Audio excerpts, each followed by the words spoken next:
Good afternoon, everybody. I bring you greetings from Loughborough Rotary Club.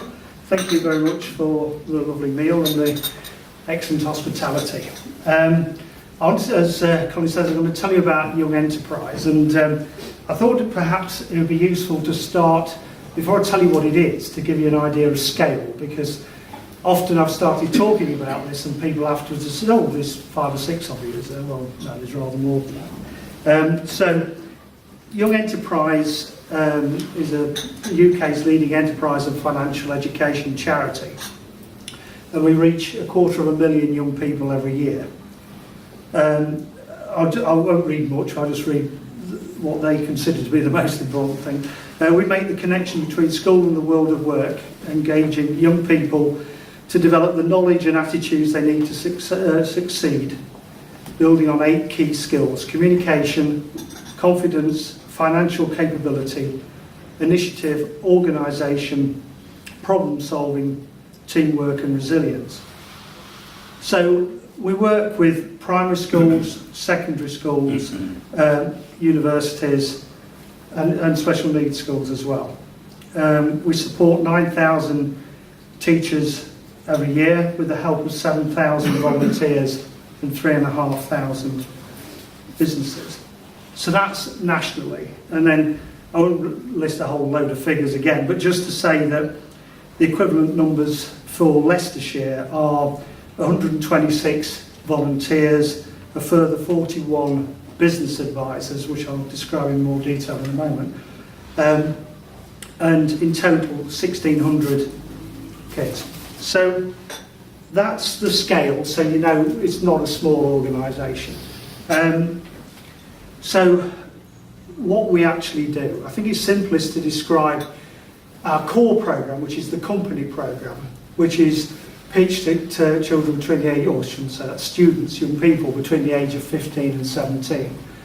And the students are often selected by their schools, and they're not always, the children who aren't going to be straight A students. They're not the ones who are going to go to Oxbridge, the ones for whom academia or academic work is possibly a bit of a challenge. The kids set up a company, and this is, I used to say a genuine business, and we have to slightly alter the words now, but basically they set up a business, and that business becomes a business of a limited company that Young Enterprise hold nationally. But nonetheless, it's a real business. They have to come up with a real product, or service, which they really sell. So this isn't a desktop operation, it is a real live business. So they have to raise their own capital. They issue shares to themselves and friends and family to fund the setup of the company. They have board meetings, and the board meets typically every week during the school year. There are prescribed roles, so every business has a managing director, a finance director, etc., etc. Some less obvious ones perhaps, a health and safety director and a corporate social responsibility director. So the business trades, as I say, they have the opportunity to attend various markets that we organise. We used to hold one in the High Cross, but they charge us £800 a year to do that, and Beaumont Leys have given us a venue for nothing, so we'll be going to Beaumont Leys instead. Thank you, Beaumont Leys. But the children have to, I probably shouldn't really call them that, students have to set up a stall. They're judged on the quality of the stall, the innovation of the stall, but also the compliance of the stall. They're required to comply with various rules, such as they have to show their insurance certificate, they have to show their certificate of incorporation, and they're judged on the innovation on the stall. But they have to sell to men and women of the general public. They then go through rounds of various competitions, and as part of that, they run a stall again, but they also have to give a presentation, and they're also they're also questioned on various criteria. What is fascinating for me is the journey that these students take. I mentioned business advisors. The business advisors are the mentors. I think it's a better word, mentor, but we call them business advisors. The business advisors attend the board meetings as mentors, not aides. So they are absolutely not allowed to say, oh, I think you ought to do this. They're there just to guide and help and enthuse the kids. And I've found 5 or 6, I've sourced 5 or 6 of the business advisors, and all of them tell the same story. They said that they turn up to the first event, and they think, what the hell am I doing here? Because kids turn up, 12, 15 kids, 2 or 3 of them have their feet on the desk, most of them haven't got a bloody clue what they're doing. And at the end, they're transformed. The kids have grown in confidence, they've delivered on a plan, they've worked together. And one of my friends who shared a particular anecdote about what the hell am I doing here, he showed me around with great pride his team at one of the regional finals, and he said, come meet the MD, come meet the MD. And this is a challenging area this school comes from. So I was talking to the MD, and this young lad was so enthusiastic, and he, on the numbers, what's your sales, what's your profit, what's this, what's that, what's your strategy? Absolutely, on the numbers. And I said to him, what's the most difficult thing you've ever had to do, or have to do during this process? Oh, he says, well, there's no doubt. He said, I had to fire somebody. I said, what? He said, yeah, I had to fire somebody. Now, this lad was 16, 17 years old. I think I was 52 before I fired him. And I said, oh, God, what, that must have been something. He said, well, it was difficult, he said, but this lad wasn't pulling his weight. And he said, I talked to the HR director, because I have one, and we decided how to counsel and coach this lad. And we coached him, and he didn't get any better. So we went and warned him, and he didn't get any better. So I got in and I fired him. And you just think, wow, what an amazing experience. This, and as I say, so many of the other business advisors have told exactly the same story. They've got kids there are some very bright kids, but most of them are good kids who are not going to really bother the examiner too much. And they've had this tremendous journey, And in fact, the team that won last year, there were 4 of the teams went through to the final. 3 were from private schools, and 1 was from a very rough school. And the rough school won. They're evaluated totally. There's no bias. The judges don't know where they're from. It's a very rigorous set of objective criteria, and they objectively won. And the MD is about this big, a little young woman, and she honestly is going to be something. She's just so bursting with energy and enthusiasm. And in fact, she came and addressed the start of this year's programme. And, just so inspiring to see what these kids have done. And the way I see it is that, I'm sure most of us are or have been in business.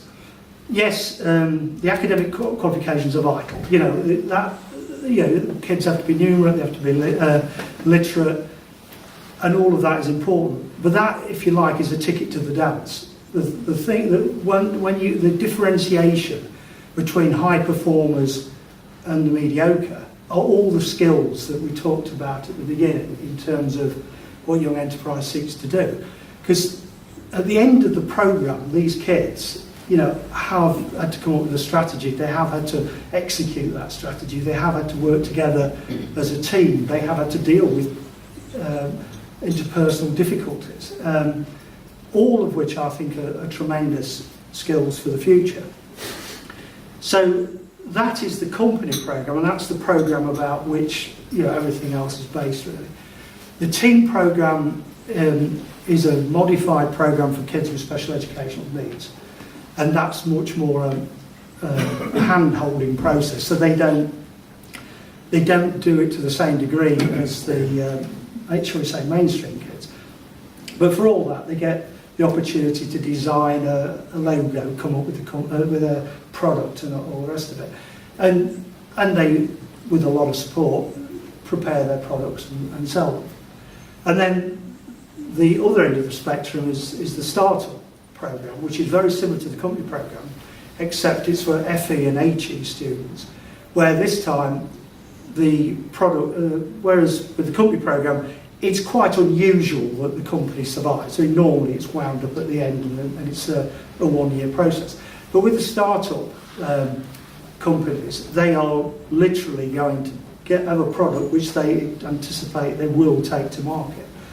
And most of our in fact all of our startup programs are run at Loughborough College. Loughborough College won the national prize, not last year, the year before. And the two chaps were two beefy great rugby players, and invented, and it's just the sort of thing that's so clever, because it's the sort of thing most people don't think of. And they'd invented a stud and a stud removal system that addressed the real need they really had. But they said there isn't really a good product. And they'd come up with a product, and the college had 3D printed it, and it was all great.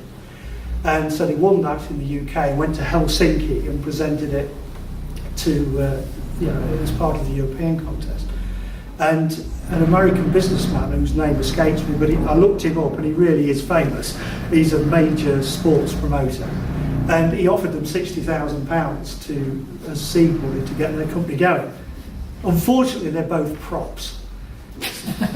And they probably had 1 or 2 hard tackles, so they said, thanks ever so much, but actually we really want to play rugby, but there you go. But for all that, so those are, so if you imagine the company programme, then it moves up to start-up, and it's sort of modified for special needs kids.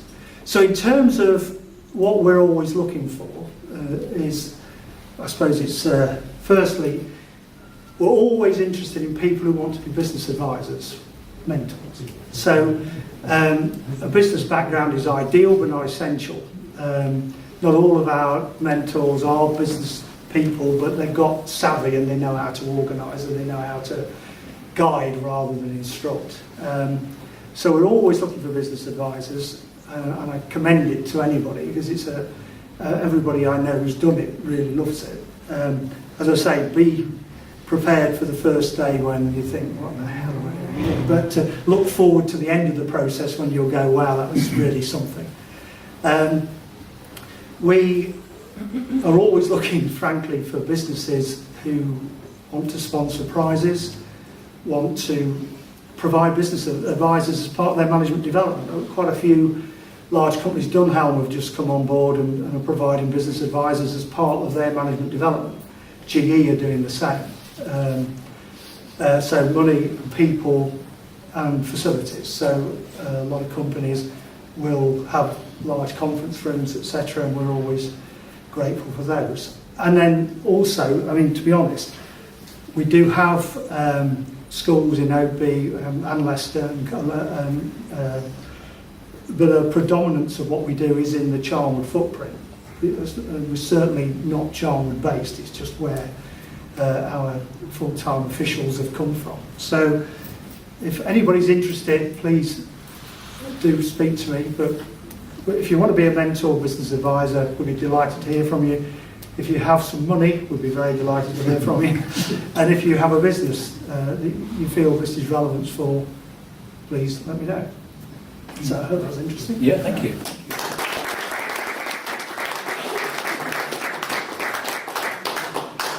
Does anybody have any questions for Richard?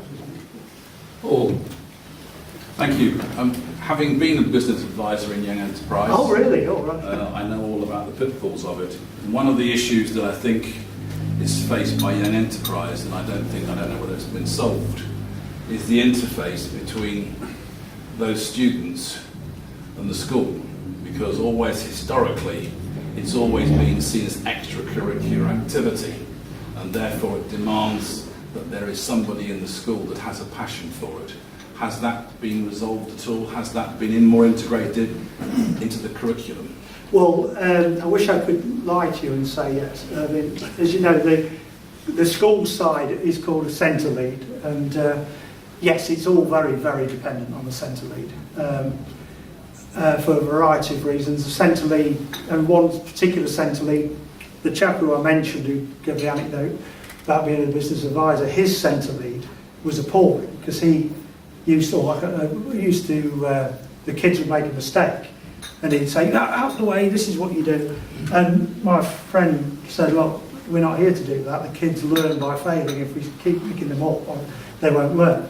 Now, happily that chap's moved on. He's retired and we've got a new one.